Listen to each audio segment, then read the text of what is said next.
Жүгінарда қазаны теңде болып, көшпелі ғұмыр кешкен қазақ халқы асты өте жоғары бағалап, қастерлей білген. Халқымыз адам өмірінде тамақта тіршілікке қажетті құндылықтардың бәрінен де жоғары қойған. Кез келген қазақы шаңырақтың дастарханын ет тағамдарынсыз елестету мүмкін емес. Сондықтан да төменде ұсынылған халқымыздың ұлттық ыстық ет тағамдары сіздің дастарханыңыздың шырайын одан әрі аша түседі деген сенімдеміз. Салтымызды құрметтеп, қазір де осы тағамдарды ұмытпай әзірлеп жүрейік. Жент асы кәделі дастархан дәмі. Ол қыста қатпайтын, жазда бұзылмайтын өте дәмді тағам. Жент пылғау шеберлікті талап етеді. Ақталған тарыны келіге түйіп ұнтақтайды. Оған құмшекер, ұнтақталған ірімшік салып араластырады. Содан соң қазанға жылқының майын құйып ысытып, жаңағы араластырылған тары мен ірімшікті салып, оттың болмашы табында араластырады. Жент майды бойына сіңірген соң ыдысқа салынып салқын жерге қойылады. Әдетте жент ешкінің немесе қойдың қарына салып сақталады. Ол ауа өткізбейді де, жент өзінің иісін, дәмін жоймай, ерімей жақсы сақталады. Жылқы майы болмағанда сары майға былғаса да болады. Жент көбінесе соғым сойған кезде әзірленеді. Қаттама нанның өте дәмді түрі. Май, жұмыртқа, сүт құйып, қатты етіп иленген қамырды жұқалап жайып, жайманың бетіне май жағады. Оны оқтауға орап, пышақпен бірнеше бөліп, әр бөлікті қайтадан жаяды. Бөлшектелген нан қазанда қыздырылған майға пісіріледі. Сонда шелпек қатпар-қатпар болып, өте дәмді болып піседі. Кейде мұндай қаттаманы қазанға май жағып, қарма тәріздетіп пісіруге болады. 1 келі ұн, 1 шай қасық тұз, 150 грамм май, 1 стақан сүт және 2 жұмыртқа қажет. Қарын бөртпе ел арасында сирек дайындалатын өте дәмді тағам. Көбінесе жаңа сойылған малдың етінен майынан бауырын қосып, ұнмен араластырып қарынға салып пісіреді.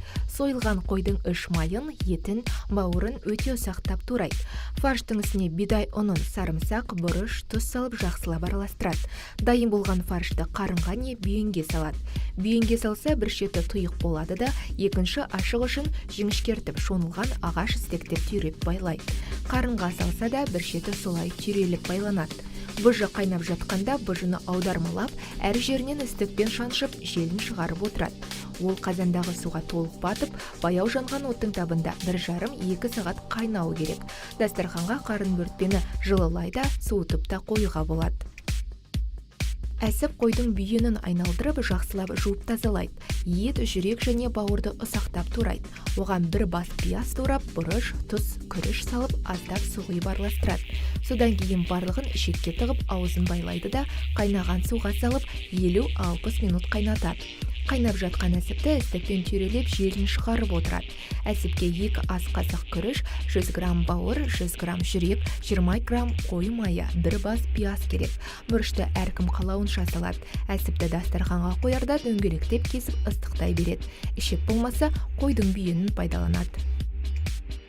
Шұжық жасайтын етті тұздап, бұрыш сеуіп салқын жерге 1-2 күн сақтайды. Шұжық жасауға сан, қол, жон еттерін алады. Мойын еті жарамайды. Содан кейін майды да, етті де ұсақтап турап, қара бұрыш, сарымсақ қосып бәрін араластырады. 1 жылқының ішегінен шұжық дайындау үшін 5 келі ет, 5 келі іш май, 10 грамм қара бұрыш және 50 грамм сарымсақ алады. Барлығын туралған етпен майға араластырып, содан кейін ішекке салып толтырады. Ішектің 2 ұшын істіктеп түйреді де, жіппен біріктіріп байлайды. Дайындалған шұжықты сырыққа немесе керілген жіпке араларын бір-бірінен алшақтау етіп біліп, 10-12 градус температурада 3-4 күн ұстап тегтеді. Содан кейін түтінге 12-18 сағат ыстайды. Шұжыққа пияздан дөңгелектеп кесуге болады. Нан салма немесе кеспе деп аталатын бұл ұлттық тағам нан кеспесінен және еттен пісіріледі. Қамырды жайып, ұзынша етіп кесіп алып, суға салып пісіреді де, үстіне туралған ет қосады. Сорпасы көп, бұл ас жеңіл тағам болады. Салманы көбіне сиыр, қой етінен пісіреді. Жылқы етін пайдаланбайды. Құйрық бауырды су 30-35 градус жылығанда қазанға құйрық майын салып, отты баяу жағып, 15 минуттай қайнатады. Содан кейін бауыр салып, тұз, бұрыш, пияз қосып әбден піскенше қайнатады. Піскен құйрық бауырды табаққа салып алып суытады. Бұдан кейін бауырды жұқалап турап, оның үстіне құйрық майын турап салады және дәмін келтіру үшін дөңгелектеп туралған пияз, бұрыш салған тұзды құяды. Құйрық бауырды асқан еттен бөлек береді. Құйрық бауырға 600 грамм бауыр, 300 грамм құйрық май, 1 бас пияз, жарты ас қасық қара бұрыш және 1 стақан сорпа, жарты ас қасық тұз керек. Жас төлдің етінен пісірілетін дәмді тағам. Қозы мүшесін жіліктеп қазанға салып, үстіне бие сүті немесе жаңа тартылған сұйық қаймақ құйып, тұз салады да буын сыртқа шығармай бұқтырып жаймен қайнатады. Сонда сүтте қаймақта етке сіңіп, оның сүйегіне дейін жұмсарып пісіп шығады.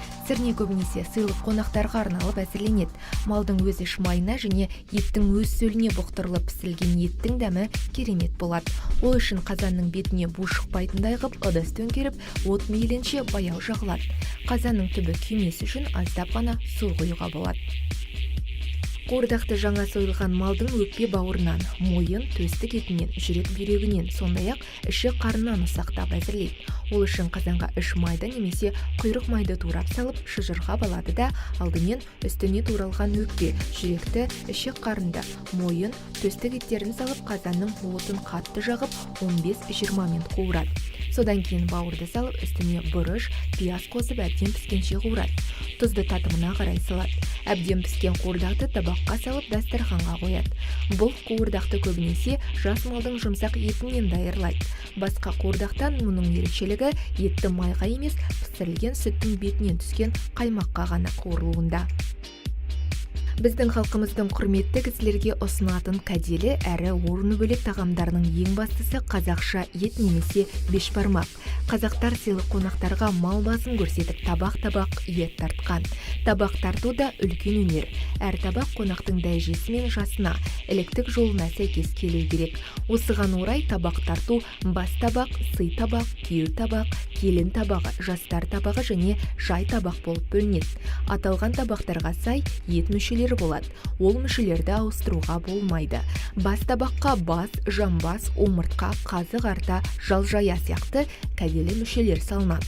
Іліктік қатынасқа қарай қарттарға жамбас, орта жастыларға ортан жілік, омыртқа, күйеу мен қыздарға асықты жілік, төс, тағы сол сияқты рет-ретімен беріледі. Мойын, омыртқа, тұқпан жілік, ірі малдың жамбасының шұқыршағы, жауырын мен сирақ қонақтарға тартылмайды.